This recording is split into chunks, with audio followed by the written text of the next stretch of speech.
ക്ലാസ്സിലേക്ക് കിട്ടിയാൽ അവന് കൂടിപ്പോയോ എന്ന ഒരു ധാരണ, 10ാം ക്ലാസ്സിലേക്ക് ഇനി ഞാൻ കുട്ടികളെ അയക്കേണ്ടതുണ്ടോ എന്ന് ആലോചിക്കുന്ന ഒരു അവസ്ഥ. യഥാർത്ഥത്തിൽ പരിശുദ്ധ ഇസ്ലാമിന്റെ അറിവുകളിൽ നിന്ന് ബാലപാഠത്തിലെ ഏറ്റവും നിർബന്ധമായ 5 വഖത്ത് നിസ്കാരത്തിന്റെ വിഷയങ്ങൾ മാത്രം ആ കുട്ടികൾക്ക് ഏതാനും ദിക്റുകളും വിശുദ്ധ ഖുർആന്റെ പാരായണവും ഒക്കെ അടങ്ങുന്ന ജനാസ നിസ്കാരങ്ങളും മറ്റു കാര്യങ്ങളും ഒക്കെ അടങ്ങുന്ന പ്രാഥമിക വിദ്യ, തലബുൽ ഇൽമി ഫരീളത്തുൻ അലാ കുല്ലി മുസ്ലിമിൻ വ മുസ്ലിമ, ആ ഫർള് പൂർത്തിയാകുന്ന രീതിയിലുള്ള ഒരു വിദ്യാഭ്യാസമേ നമ്മുടെ കുഞ്ഞുങ്ങൾക്ക് ലഭിച്ചിട്ടുള്ളൂ. അതും പുതിയ സംവിധാനങ്ങൾ വന്നപ്പോൾ ഇപ്പൊ ഇംഗ്ലീഷ് മീഡിയം സ്കൂളിന്റെ ഒരു ജ്വരം. നേരത്തെ സ്പെയിനിന്റെ ഒക്കെ ചരിത്രം വായിക്കുമ്പോൾ നമുക്ക് കാണാൻ സാധിക്കും. എന്താണ്? ലോകത്തുള്ള മുഴുവൻ വിജ്ഞാനങ്ങളും അറബി ഗ്രന്ഥങ്ങളിലാണ്. ലോകത്തുള്ള മുഴുവൻ വിജ്ഞാന ശാഖകളും അറബിയിലാണ്. അതുകൊണ്ട് തന്നെ ലോകം ഒരു കാലഘട്ടത്തിൽ അറബി പഠിക്കാൻ, അറബി സംസാരിക്കാൻ, അറബി മനസ്സിലാക്കാൻ ലോകത്തുള്ള വലിയ വലിയ വ്യക്തിത്വങ്ങൾ മുഴുവൻ, ഒരു രാഷ്ട്രം ഒന്നാകെ അറബി പഠിച്ചെങ്കിലേ രക്ഷയുള്ളൂ എന്ന് ചിന്തിച്ചിരുന്ന ഒരു കാലഘട്ടം ചരിത്രത്തിൽ കഴിഞ്ഞിട്ടുണ്ട്.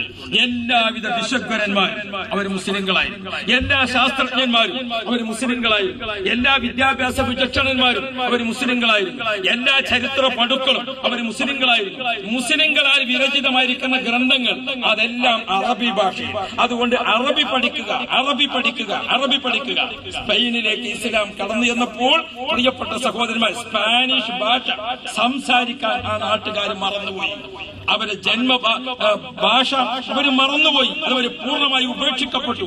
അവരെല്ലാം അറബിയെ സ്വീകരിച്ചു.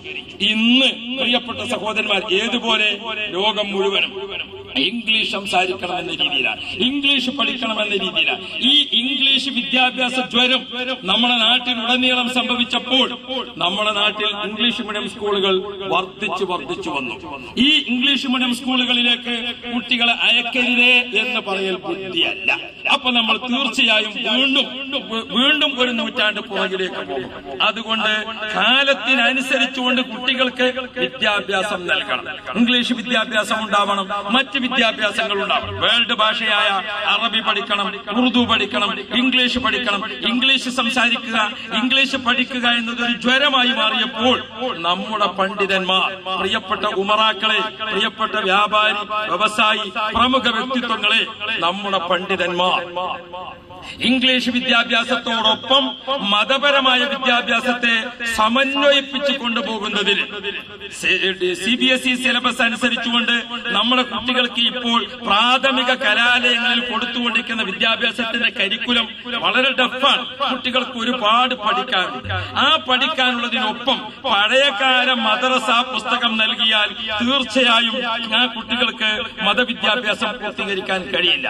അതവർക്ക് ഭാരമായി വരുന്തോറും നമ്മൾ നിർത്തൽ ചെയ്യാൻ ഉദ്ദേശിക്കുക മതപഠനമായിരിക്കും. അതുകൊണ്ട് തന്നെ KG ക്ലാസ് മുതൽ +2 വരെ പഠിക്കുന്ന കുട്ടികൾക്ക് 14 വർഷം കൊണ്ട് 10ാം ക്ലാസ് മദ്രസ പൂർത്തിയാകുന്ന രീതിയിൽ ഇംഗ്ലീഷിൽ തന്നെ ധാരാളം പാഠ്യപദ്ധതി നമ്മുടെ വിദ്യാഭ്യാസ ബോർഡ് ആവിഷ്കരിച്ചിട്ടുണ്ട്. പ്രിയപ്പെട്ട സഹോദരങ്ങളെ, രക്ഷിതാക്കൾ ആ പുസ്തകങ്ങൾ ശ്രദ്ധിക്കണം. നമ്മുടെ കുട്ടികൾക്ക് പഠിക്കാൻ നമ്മുടെ വിദ്യാഭ്യാസ ബോർഡിന്റെ, സുന്നി വിദ്യാഭ്യാസ ബോർഡിന്റെ 7 ഭാഷകളിൽ 2 മദ്ഹബുകളിലേതായുള്ള